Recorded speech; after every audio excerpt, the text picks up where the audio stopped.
Szanowni Państwo, witam Państwa na ostatnim już spotkaniu tegorocznego festiwalu Copernicus Festival, którego partnerem jest Małopolska Organizacja Turystyczna.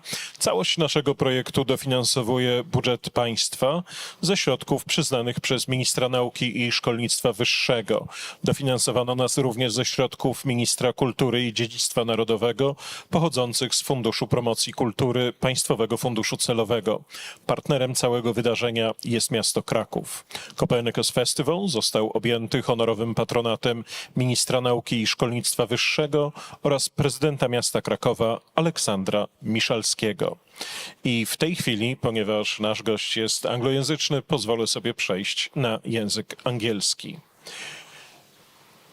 Welcome to the shortest, perhaps, journey into the unknown, because it will only take 60 minutes. Assuming among us here on the stage are no cyber imposters, there is probably no need to present the two gentlemen seated next to me, but, well, who knows who's going to watch us on the internet, perhaps some cyborgs from other galaxies or other systems. So please let me introduce, sitting in the middle, the star of tonight, Professor Terence Sejnowski, neuroscientist, physicist, and pioneer in the field of computational neuroscience. He received his PhD in physics from Princeton University. After postdoctoral research at Harvard and Johns Hopkins, he became a leader in the emerging interface between neuroscience and artificial intelligence. Currently professor at the Salk Institute for Biological Studies, he heads the Computational Neurobiology Laboratory and is distinguished professor at the University of California, San Diego, with joint appointments in biology, cognitive science, and neuroscience. With research profoundly shaping our understanding of learning, memory, and the brain's computational processes, he is widely recognized for his work on neural networks and was one of the founding figures of deep learning. His contributions range from theoretical models of brain function to practical advances in machine learning. His lab was among the first to demonstrate how biologically inspired algorithms could emulate cognitive functions. Author and co-author of more than 300 scientific publications, he is also author and co-author of 21 monographs, editor of 23 collected volumes, and several influential books, including The Deep Learning Revolution, and now recently ChatGPT and the Future of AI, subtitled The Deep Language Revolution. Beyond his scientific achievements, Terence Sejnowski is an active public communicator and educator, a founding investigator of the Cognitive Neuroscience Institute and founding editor of the journal Neural Computation. He has played a central role in shaping US neuroscience policy. We've just seen him meeting President Barack Obama, including through the BRAIN Initiative.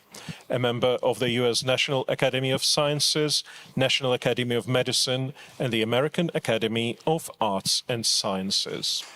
Sitting a bit further away from me is Professor Bartek Brożek, who is absolutely a local, fantastic legal scholar, philosopher, and cognitive scientist, with masters and doctorates both in law and philosophy.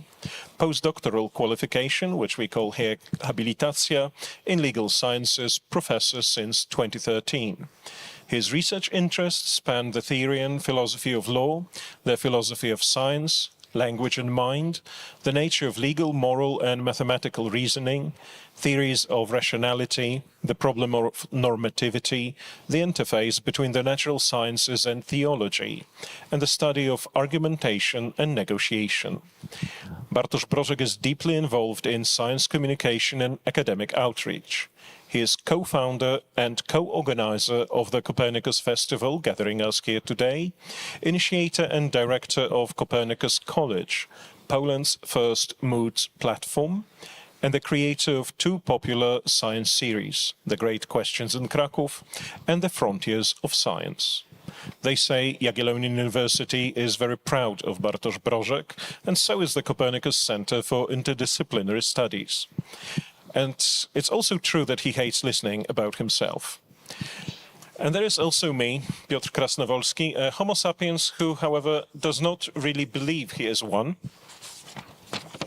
As you see, he can't even master his pages, and believes rather following another Terry, not the one sitting just next to him, to be a Pan Narans, a storytelling ape. And this is probably why he speaks so long. You could think that we only miss in this company human-cyborgs relation, so a C-3PO or any other droid. Well, not really. There are two of them hidden there in the booth, our simultaneous interpreters, Magdalena Skocz and Bartosz Krajka, who are translating me into Polish, knowing what I'm saying, because they understand me. And now I would like to move to the questions, because as the Chinese room experiment and argument, thought experiment, demonstrates, the computer, unlike those two, cannot understand me. Is that true, Professor? Well, the Chinese room is a very old analogy, and for those of you who don't know the argument, what you do is you bring somebody into a room, and it doesn't know Chinese, but when the Chinese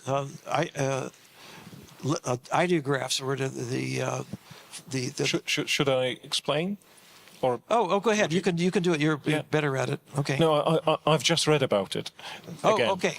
Well, maybe you could explain it. Okay. With two professors, if you prefer. It's always good for a professor to learn something new. So please. Oh yes, that's true. Professors always, when they have a master around, they use the master. Okay, so you have somebody who has just swore that he can translate, put into a room, and given a huge book in Chinese, a language he doesn't understand, and then through a little slot somewhere under the door, he is fed information that this sign means this word. So what he does is he spits out individual words, perhaps 3 at a time or 1 at a time. And this is an analogy to how a computer operates. That man knows not a word of Chinese. What he does is just pushing something on the grounds of little bits of information he gets. Well, okay, so that's a description, but I can tell you that it has launched hundreds and hundreds of philosophical articles, coming at it from every possible angle and so forth. And so in mathematics, you may have a very complex theorem, but if you find one counterexample, you know it's false, right? I'm going to give you a counterexample. Your brain, it's a very sophisticated biological computer. The single neurons in it, no single neuron knows Polish. But you do. So it turns out that there's no problem here. And let me give an example. Okay, now I teach, and one of the questions I ask my students is, imagine that you are a neuron buried in the middle of a brain. What is it like to be a neuron? Okay, and every student had a really interesting response. And the one that really caught my fancy was saying, well, the neuron doesn't really know where it is. It has no idea what part of the brain it's in. It has no idea what the signals mean. They're coming in from all over the place. And every once in a while, the neuron makes a decision. It's going to put out a spike, an action potential. And that's a lot like social media. Because you're getting messages all the time, you're reading them, and every once in a while you say like, or you send it to your friends, but you have no idea what's going on in the world. All you have is a lot of opinions that you're hearing. And so I really think that when we understand in a real deep mathematical sense how the brain works, I think we'll have much better answers to that kind of a philosophical question. You've just used the word understand. What is understanding? Okay. Well, so this actually came up. There was a debate that cognitive science department had, and there were two sides, and it's a formal debate where they went back and forth, and the one person who took the question was, does ChatGPT understand language? Okay, just can it understand? I mean, that's the question, and so. What did he pull out? Of all things, he pulled out the Chinese room, right? But he was also extremely good at rhetoric. You know what rhetoric is? Rhetoric is to say something that sounds convincing, right? To make it sound plausible. And it was clear that he's a very good debater, very good speaker. So the other professor. He took a completely different approach. He said, look, there are hundreds of articles out now, and they've benchmarked it against, on tests, they've benchmarked it against whether it can answer these kinds of questions and so forth. And he had all the numbers, he had everything. And it was clear that he knew nothing about rhetoric, right? So at the end, we took a vote. And half the people voted that it didn't understand language. Okay, and by the way, these are professors and students of cognitive science. The other half of those thought it did understand language, and the final quarter weren't sure. Okay, so now question time comes. Okay, so now I get a chance to ask a question. And so I said, well, first of all, we really need help from the linguists here, right? How many people are linguists? And there was one or two. And I said, well, as I understand it, from, Chomsky had really created the modern linguistics, which was centered on syntax. Now, syntax is the order of the words, which in English is very important. A lot of meaning gets attached to the order of the words. And then everybody shook their head. And I said, have you ever seen ChatGPT make a mistake with syntax? In other words, I have. I'm a linguist and I play with ChatGPT, and yes, I have. I would like to see those examples. I'll tell you why. Because it makes fewer mistakes than I do. And in fact, it makes fewer mistakes than the vast majority of humans. Right? Do you agree with that? Okay, so here's the problem. We're comparing ChatGPT with the ideal human who's perfect. We should be comparing it with the average human. How much does the average human know? How many questions could the average human answer? Right? I mean, unless you give a clue, please give me the ideal version. Please speak as an Oxford-educated Don. That's exactly the right approach to take. And by the way, it's not just speaking like a Don. There was really an interesting case that I read about a technical writer, and she writes for magazines in the computer industry. And she decided she would use ChatGPT to help her for a whole month. And she said, after about a week, she was totally exhausted because it was like pushing a wheelbarrow. It was really tough going. And then one day, it popped out with a perfect response that helped her write her article.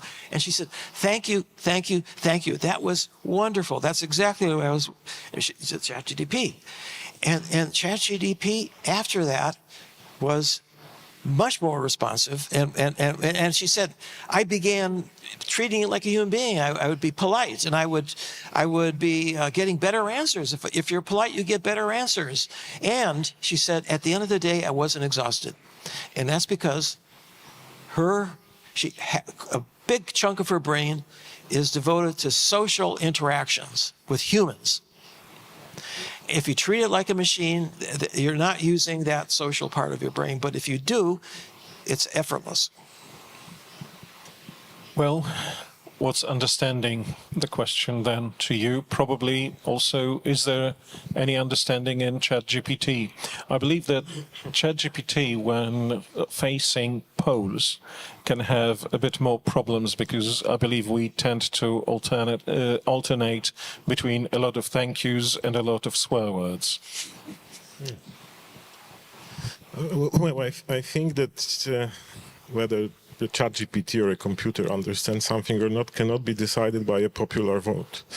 Let us come back for a minute to the Chinese room argument, which in fact is a thought experiment. So what John Searle asked us to do was imagine that you are put into this room, you know no Chinese, you have this big book with instructions, you get some inscriptions in Chinese, you see the inscription, you find it in the book, you see what is the equivalent in English, you write the thing in English and you put it out of the room. Do you think that you understand Chinese? And many people reply, no, I don't understand Chinese. But what are we doing here? We are testing their intuitions. So this is their intuitive answer. When I put myself, when I imagine something, I tap into my intuitive unconscious knowledge, and the judgment is, I do not understand Chinese. On the other hand, when people say, well, this is a kind of understanding, so there are various versions of the Chinese room argument. One of them is that it is not the person inside, but the entire system that understands, and so on. But no matter which version, there's also this version with parallel computing, which I believe is called Korean. So there are a lot of Koreans that are sitting and doing exactly the same thing at the same time. But no matter which version you consider, you can always get those two opposing intuitive replies from people in the room, not necessarily half and half, but so where is the problem? I think that the problem is that the word understanding is a word that we use in various contexts. I can say that I understand the situation. I can say that I understand Piotr here, sometimes, not always now. I can say that I understand a painting. I can understand an abstract text, a mathematical expression. So there is no, maybe there is no one single mechanism behind understanding. And surely it is not, because we have this tendency, I think our mothers taught us this, that because of the way we are taught our mother tongue, that when we have a word, there is something corresponding to in reality, because we start with very concrete things like apples or cars or whatever.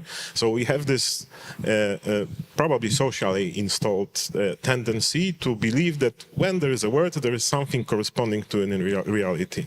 It is not necessarily the case when such abstract concept as understanding. Which was beautifully proven in Gulliver Travels, the extended version, not only the one for children. Yeah, true.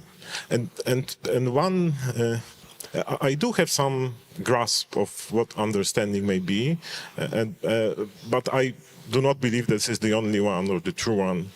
But I think it may be interesting for our discussion, so just give me another minute and I try to say how I see it. Because the interesting thing is, what is the mechanism behind those different experiences we have that we call, oh, I understand something. I think that the simplest situation is because the brain is a kind of predictive mechanism. So whatever I do, there is some prediction of what will happen next. So let's say I go along the same street as every morning, I turn right, and usually I see something there. But when I suddenly see something different, like there's a crowd of people there, and they are usually not there, something happens. What happens? There is a kind of emotional tension. There is surprise. There is, something.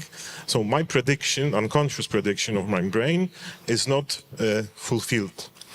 This tension is something which prompts me to do something with it, to release the tension. And there is a lot of experiments in psychology that testify to this kind of epistemic emotion that we.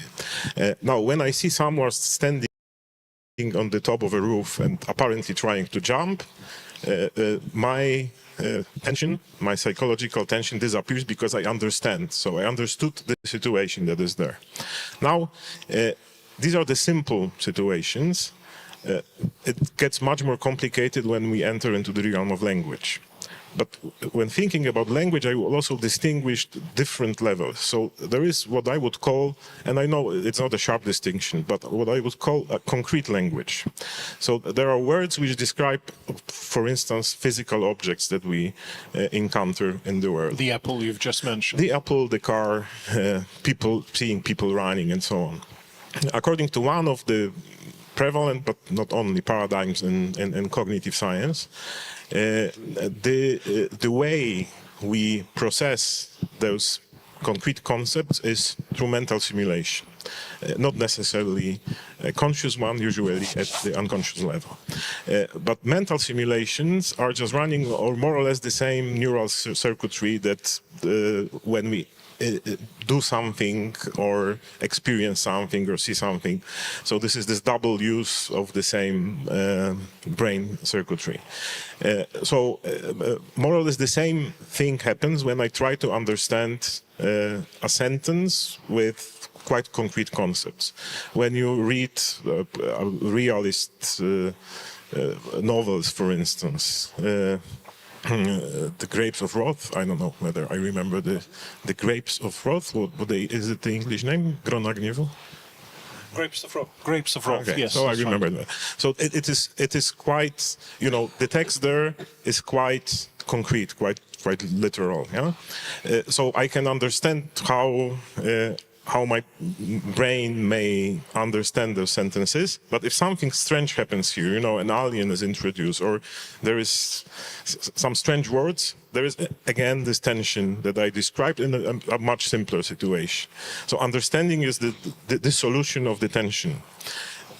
The things get even more complicated when we start using abstract language. When we, for instance, look at legal texts.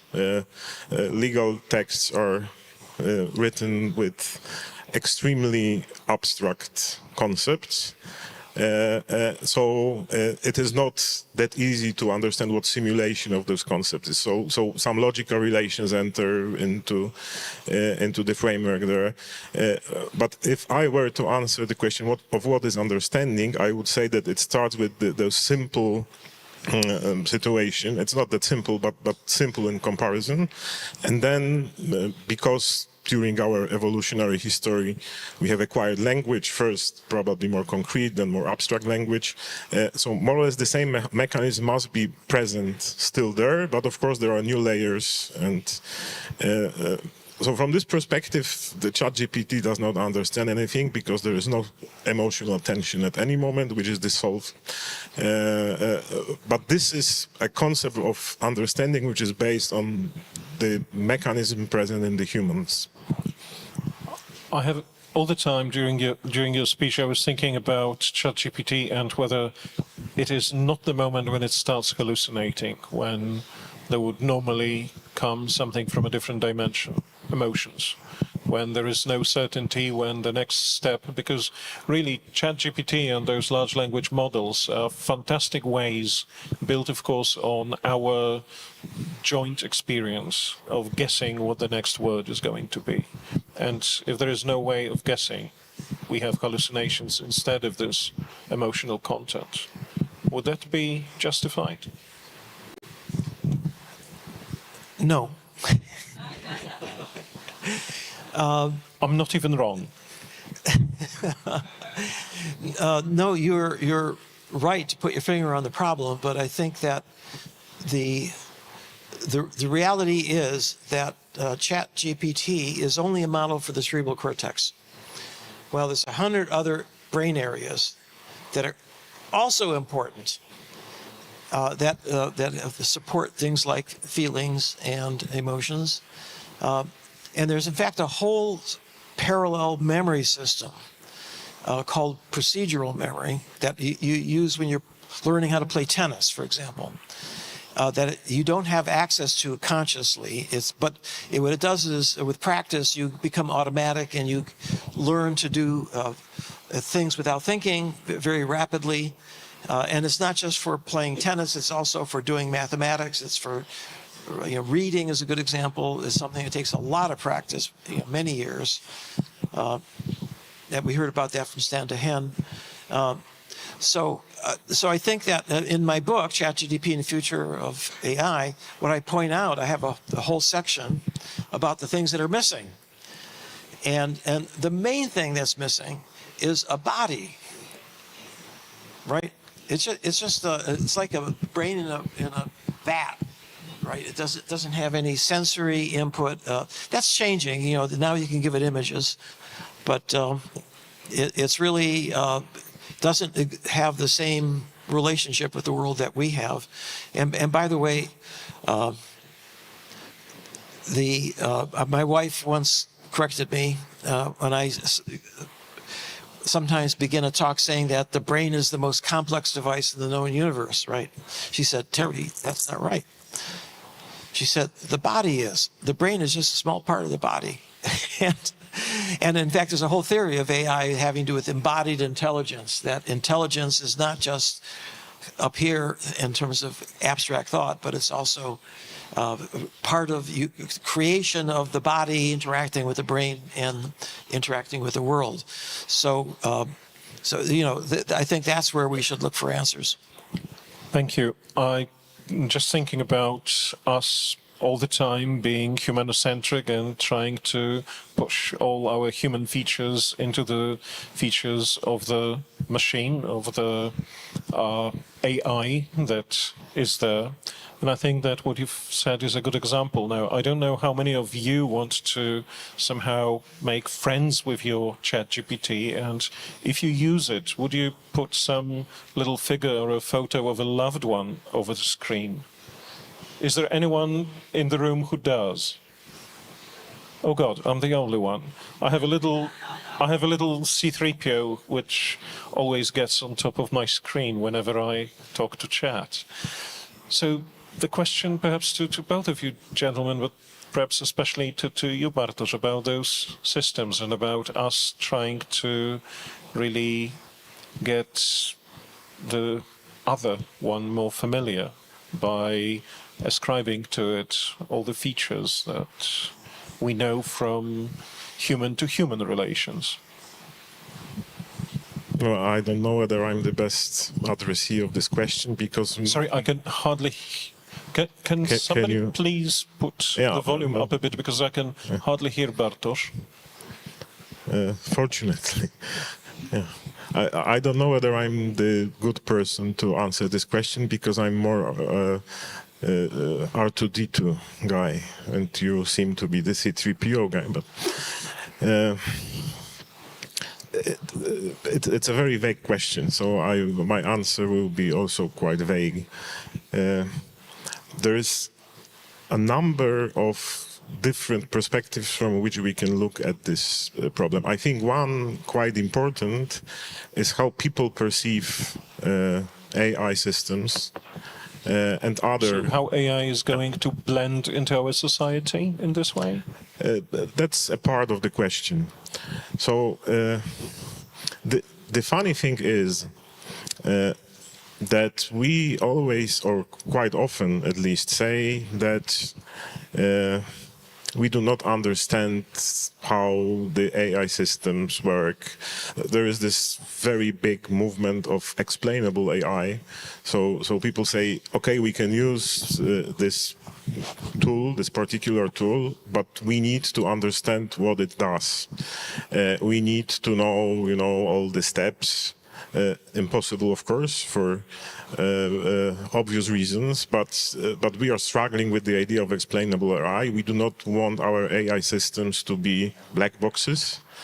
The funny thing is that our minds, we know much less about our minds and how they operate than we know about deep learning algorithms. The reason is that in the case of the deep learning, we know the architecture and we know more or less what it does.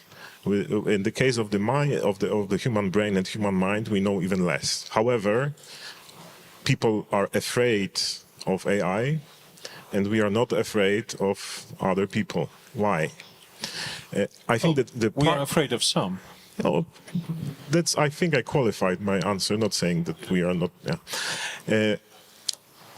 What is the reason? The reason, or at least the part of the answer, lies in what psychologists and philosophers call folk psychology. Folk psychology, it's a set of concepts through which we understand our actions and the actions of others, and we explained our actions and the actions of others. Folk psychology is culture dependent, so it's slightly different in Japan than it is in Europe. But from the Western perspective, we understand the actions of others as usually rational, intentional, so we are very eager to ascribe intentions to people's actions, and it is very difficult to get rid of it, to the extent that sometimes we start ascribing the same concepts to inanimate objects. Think, for instance, about the difficulties people have in understanding evolutionary theory. They cannot grasp how it is possible that such complex things, organisms, can be created without any intention by a blind process. And the reason is that we have this mechanism of spontaneously ascribing to certain situations or certain objects those typically human qualities. So when we enter the discussion about the characteristic features of AI systems, like whether they are intentional or not, whether they are conscious or not, whether I don't know, they can be creative. This is an interesting question. We always have this clash of two different conceptual schemes. The folk psychological conceptual scheme, through which we spontaneously understand ourselves and each other. And you know, the AI system does something similar to what people do. So we have this tendency to, okay, it is intentional, it understands, and so on and so on. And on the other hand, we know how it was constructed. And there is this second kind of discourse that we use, which is more based on, you know, physical laws, mechanistic, and so I see a problem here. And as long as we do not recognize that there is a problem with those two different conceptual schemes clashing in some cases, and AI is one of those cases, we will just, you know, ask people what they think, and they will say what their intuition tells them. So I don't know whether there are final answers here, but the good thing is to understand the differences, try to think about them. Like I said, creativity is an interesting example. Because there are many, and you write it about this in your book, your recent book, that in some tests, ChatGPT is much more creative than students at the best universities in the world. My question is what creativity is, or how creativity is measured there. I cannot imagine a ChatGPT discovering general theory of relativity, and even if it did, it would never recognize that it is important. But this is again an example of an interesting question that we need to go or delve into in order to understand where we are. But I would never expect easy answers. It's rather increasing our understanding, if nothing else. Yeah. Could I add a footnote? I mean, Yes, of course. I'd ask you for quite a few. Oh, okay. No, that was very eloquent, and I think you've put your finger on a lot of very important concepts, and specifically the issue of creativity. So AlphaGo, which now is, I think, back in 2016, 2017, was trained by playing itself millions and millions of times. And it had two different learning algorithms. It had deep learning that was doing pattern recognition of positions, the board positions. And then it had another a reinforcement learning algorithm that I mentioned, that is another part of the brain, the basal ganglia, which is important for automatizing and creating estimates of the value of a position, right? So we have an internal representation of whether a particular piece of say, food is good or bad, whether a particular idea is good or bad. We've created that over a lifetime of experience. And so here's this, by the way, Go is to check chess what chess is to checkers. Like, it's a higher level, much more complex. It's not a game. It's like a bunch of games going on simultaneously across the board. Okay, it's been around for a couple thousand years. It's in Asia, China, Japan. It's very, very popular in their culture. A very difficult game. Okay, so DeepMind trained this program, and it got really good. And in fact, it got so good that they couldn't calibrate it. How do you know how good it is? So they had it play the world's Go champion, Ke Jie, young Chinese kid. And he was very, very, confident. He basically said, it's just a machine. It can't possibly play a human, and that's because almost all of the Go programs at the time were really bad. They were amateurs, and so he lost 3 games to all 3 games, 3-0. For AlphaGo won all 3 games. Now it wasn't just winning the game. He wasn't even in the game. He was just like he was completely befuddled because AlphaGo was making moves no human had ever made before that were superior. And I would call that creativity, right? And afterwards, Ke Jie said, we humans thought that we understood the game, but the machine has told us that we don't know anything about Go. Now, in that part of the world, in Asia, that's called losing face. When you lose that badly, and I think that it's a game. So I'm not sure about relativity. I think you may be right there that it'll be a long time before it gets up to that level of abstraction.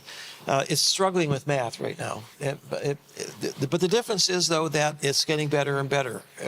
Even math over the last year, it's gone from solving a benchmark at the 20% level up to 80%, and that's because it's crafted with new data, if there's something called chain of thought. What you do is you say, I don't want you to give me just the answer. I want you to tell me all the steps that you go up to the answer. And now if you give it that prompt, it gives you a much better answer, and it tells you how it got there. So this is something that is changing. And one last comment. Humans, they anthropomorphize. And they project. And so a lot of what's going on is probably, projecting things onto ChatGPT that really aren't there. And I agree with that. However, what it's really good at is mirroring, as I said in my lecture, mirroring things that it has been exposed to. And it's mirroring us, and we're seeing ourselves in ChatGPT. And okay, regarding explainability, it's not clear what we're looking for. Are we looking for an explanation in language that you can understand? Well, language is not a very precise tool for understanding complexity, like the mathematics that goes into creating these models. But I've been collaborating with some mathematicians. In fact, I gave the closing talk at a National Academy meeting. This is back in 2016, and it was the science of deep learning, and it was organized by mathematicians. And here's what I said. I said, look, these are just equations. You know, you can write down. It's a very complex equation with a lot of parameters, but it's just an equation. Who knows how to analyze equations better than a mathematician?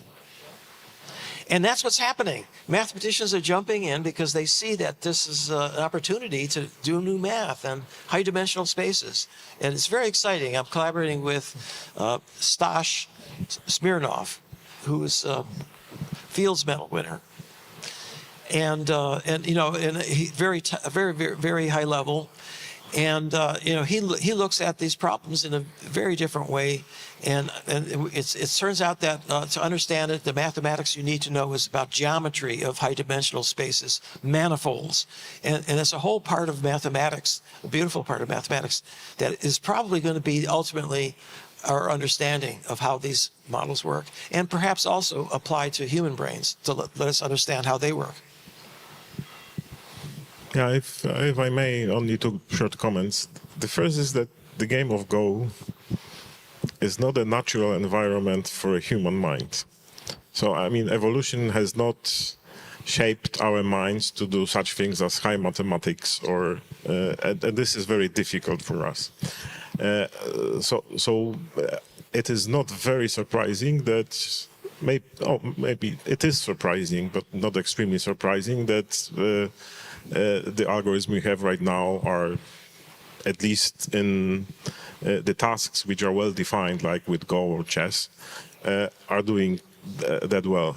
But the question about creativity goes much further. So you can ask whether what does it mean to be creative in social interactions, in solving social problems? What does it mean to be creative in art? I know that the DALL-E or other algorithms can do interesting things when it comes to visual art, but it is, I think, highly unlikely that it would start the Impressionist revolution or something like that, because there was an entire experience, discussions, and some trial and error procedures that went into the pot, and this resulted in the new movement in painting. So I fully agree with the mirror hypothesis, or the fact that it mirrors us. But this leads me to something which may be a bit controversial. I like to repeat this phrase, so I repeat it here anyway. I think that the advent of those very well-performing AI algorithms means the return of high culture, because the 20th century was a time when high culture, you know, experimental poetry, it somehow melted in this very big pot of mass culture. Now I can easily, and it's happening probably right now, ChatGPT can write beautiful mass culture novels or poems, or probably there are algorithms, or if it is not capable of it right now, in 1 year it will be possible. The same holds for a good crime story.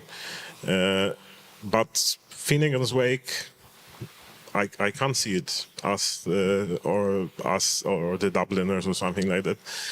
So maybe because we keep asking ourselves whether we will be replaced by the algorithms in the future, maybe there is this field in which our creativity, in principle, goes beyond what the algorithms can do. I'm not sure of it, but this is just to.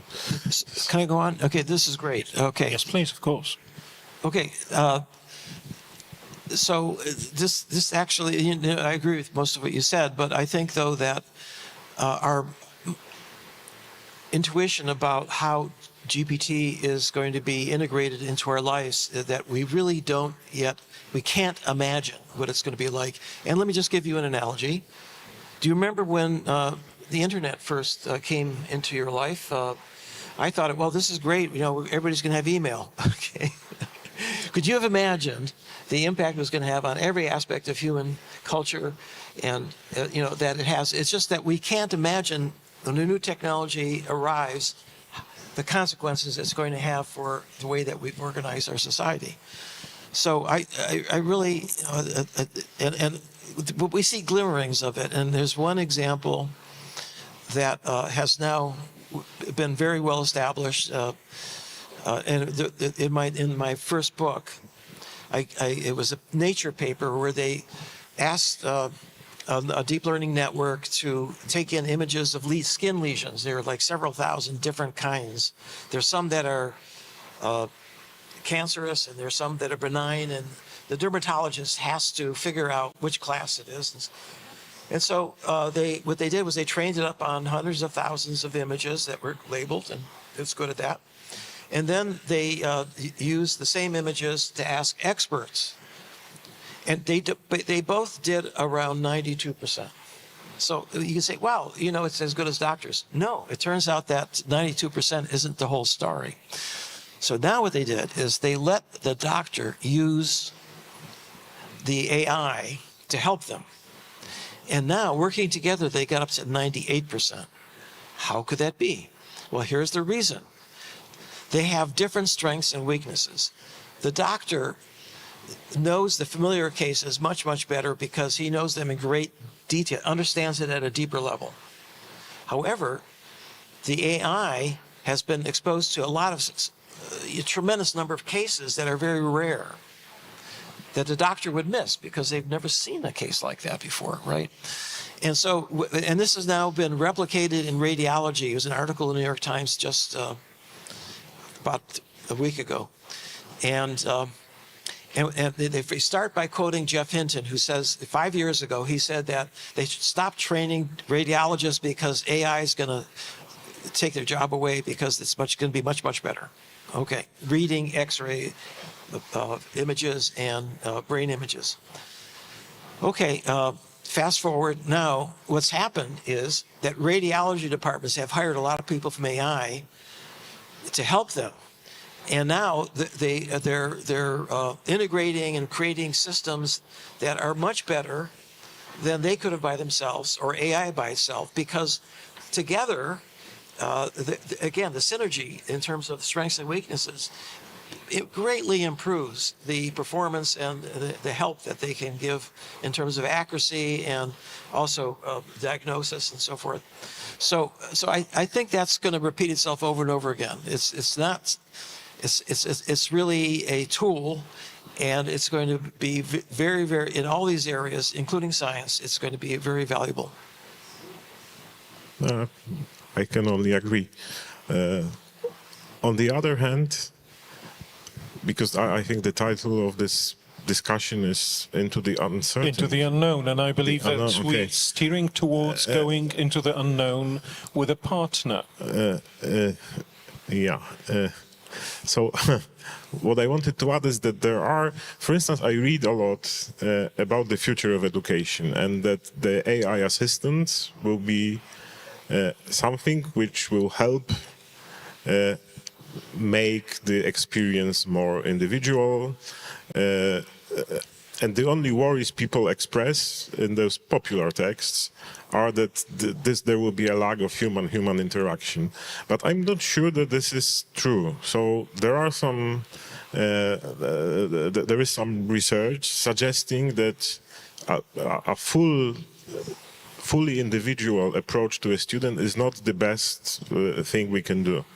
So, of course, it is not the case that everyone should be taught in the same way. There are quite important individual differences, but some level of uniformity is good also when it comes to the effects of teaching, as well as to our common understanding of the world. So it's a wonderful tool, and I hope that we will learn how to use it most efficiently and to the benefit of all. The question is also how close we want that partner, or that Russians have that fantastic word Sputnik, the man going with you on a journey, a traveling companion, how close we want to let it, him, her, them, to us. We talked before meeting here with Bartosz about a cyborg. If suddenly it turned out that somebody close to us revealed that they are an AI-powered cyborg, how would we react to that? Looking at that person as potentially the fiancé of our progeny, or just a car mechanic? Intentionality, well, we don't know whether the cyborg knew or not, but we just discovered it. Well, I showed a couple of movies as exemplars of science fiction. And what you just described, relationships between humans and robots, is there are a number of movies out there which are very challenging, they show social interactions, both good and bad. And we don't know where that's going, but we're pretty far. I think we're pretty far away from humanoid robots that you see in science fiction.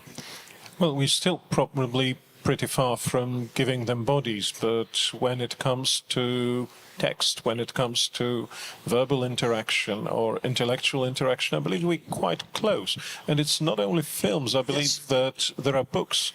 This year marks 130 years since George Wells' famous book, where you have the Happy Alloy, and then somewhere the Time Machine, of course, is what I refer to, where he believed that because some people will not work, he didn't know computers, he knew machines, others would man the machines and would feed on those fruit-eating, happy-going, and absolutely not interested in history or not interested in any extra relations. The Alloy, okay, it was some kind of reflection of his political thought, but then 70 years later, precisely 60 years ago, there's Frank Herbert and Dune. Dune, which is set in year 10,191, happens to be a world without any robots, any artificial intelligence, because there was something called Butlerian Jihad just before, which wiped all those out. So the thing that is closer to the computer there is a mentat. So a human who, through some mind-changing exercises, well, drug induction, can remember more things, can learn more things. So somehow this journey into the unknown in the books, okay, 60 and 130 years old, is quite a journey into a dystopian future, isn't it? I love Dune, and I think that this future is going to be even stranger than that. I think that it can't even imagine what the world will be like. And by the way, every device is going to talk to you. Your clock is going to talk to you. Your car is going to talk to you, and It already does. it already does. It does when you're using Maps, Google Maps. But I mean, talk to you in a personal way, and agents now are the hot thing right now in AI. Is not only can you talk to the agent, but it can do things for you and actually, book airline tickets, restaurants. So where that leads, I think that there are many levels of, and I like your way of thinking about understanding, many levels of understanding, many levels of relationships, and where AI is going to fit into that, who knows? Things are getting complicated. Yeah, if I may just add the final comment, referring to the science fiction world you mentioned, I would say that it is impossible to right now to imagine the future because of the way our imagination works. So the first publisher of the novels and novellas of Philip K. Dick, his name was Anthony Boucher. He used to say to his authors that if you are creating a science fiction or a fantasy novel, you can introduce one thing which is different than what we know. So you can have an invisible man, but at the same time, you cannot have someone who can go through the wall or can read the mind. Why? The reason is that even the introduction of one supernatural hero makes things so complicated that you cannot see all the consequences of, for instance, assuming that someone can read your mind. If you start thinking about it, it changes everything, and this is only one change. So you cannot have the second big change in this world, the third. Right now, I think we are at the moment, not only with the advancements of AI, but the climate change, the demographic changes, everything that's going on in the world. Too many superheroes have been introduced, and I think that into our imagination, and it is really almost, if not simply impossible, to imagine how this will look like. But it will surely be exciting if we are still there. Which is also an explanation why the books of China Miéville were interesting to people only for a short time, because then they got so complex that they stopped reading them. But yes, superheroes. We've moved probably into super intelligence. Would there be something like that? Would it be super stupidity? Because we would be so simple compared to that we wouldn't be able to comprehend. Oh my God, what a world. No, I have trouble with just dealing with ordinary people who are in a different class, like mathematicians. I know a few mathematicians, and they live in a completely different world. Their brains are probably. Stan DeHaan actually showed that. He actually said that they are different. Really, their brains really are different, because they've loaded their brains with very abstract conceptual structures. And I had breakfast with him this morning, and he said that Bill Thurston, who's a geometer at Princeton, he can imagine things, four-dimensional objects, but he said it was really important to imagine them to be very big, because it's a lot easier to put things into a big tableau than a very small one. And it's telling you something about how the brain represents your environment and what you're doing with your hands, right? It's a different part of your brain. So it's still down into our brain and how we see it.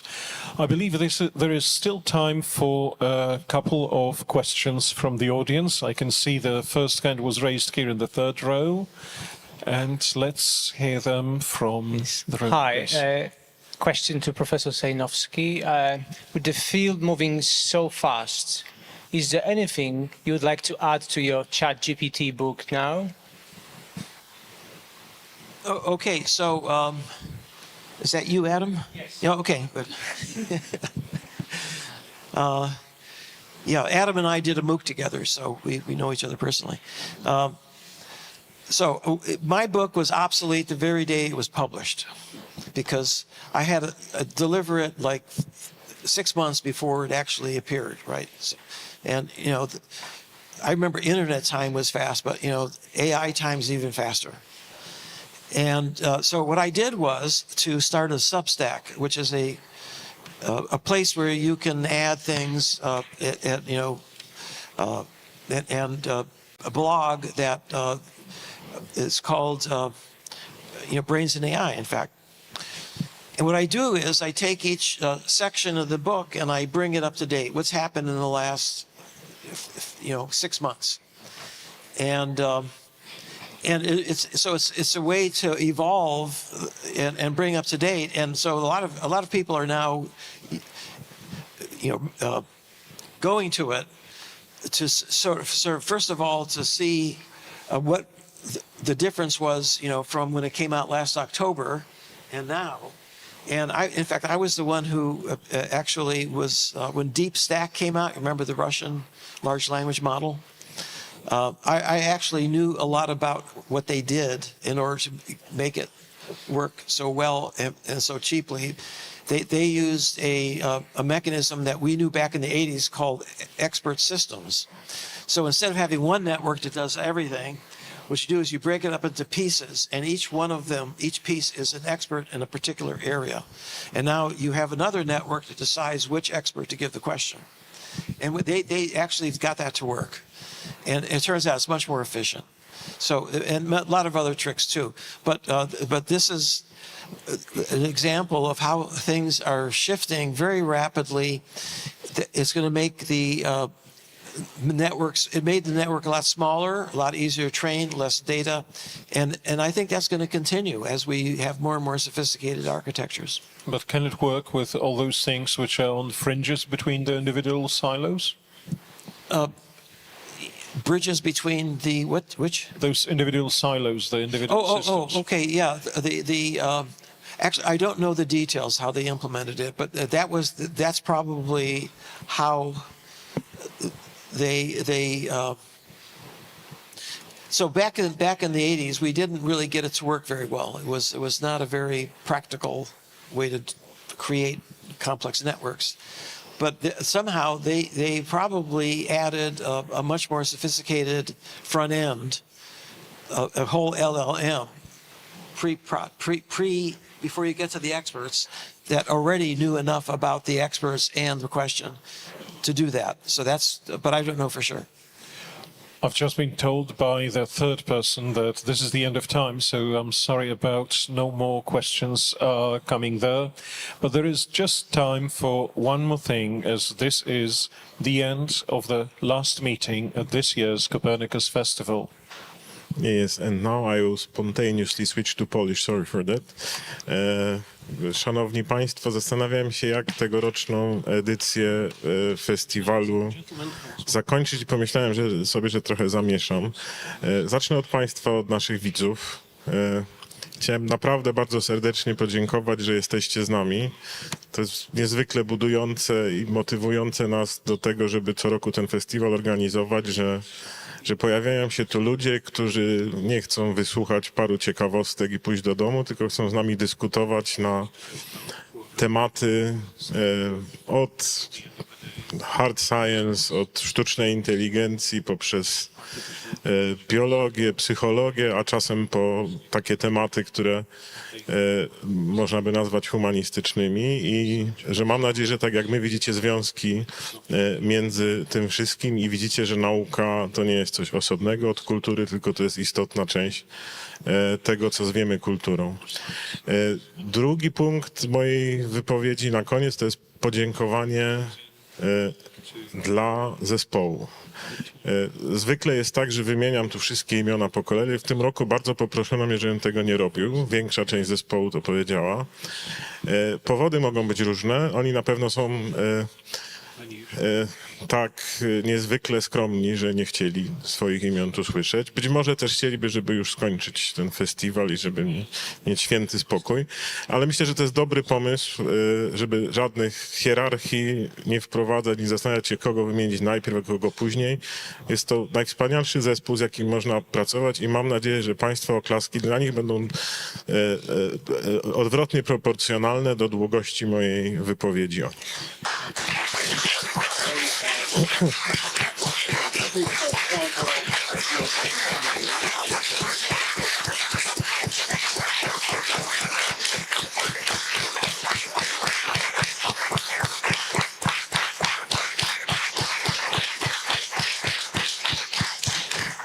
Chyba się udało.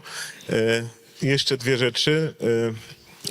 Zawsze dziękuję się i to na początku, a widzicie Państwo, to na trzecim miejscu tym, którzy instytucjonalnie nam pomagają. Zwykle robi się to dlatego, że wypada, natomiast ja jak co roku mogę powiedzieć, że robię to absolutnie szczerze. Bez wsparcia miasta Kraków, bez wsparcia Ministerstwa Nauki, bez wsparcia Małopolskiej Organizacji Turystycznej i wszystkich naszych partnerów, naprawdę nie bylibyśmy w stanie tego festiwalu robić. Dziękuję za to bardzo, mając nadzieję na kontynuację. I ostatnia rzecz, próbowaliśmy naświetlać w trakcie tego festiwalu wiele tajemnic. Nie wiem, czy jakąkolwiek udało się rozwiązać, ale może lepiej je rozumiemy. Została jedna tajemnica do rozstrzygnięcia czy do rozwiązania, czyli temat przyszłorocznego festiwalu. Pozwólcie Państwo jednak, że to na razie pozostanie tajemnicą. Wolałbym, żebyśmy wszystkiego tutaj nie rozwiązywali. Mam nadzieję, że niezależnie od tego, jaki będzie temat, zobaczymy się za rok. Dziękuję bardzo.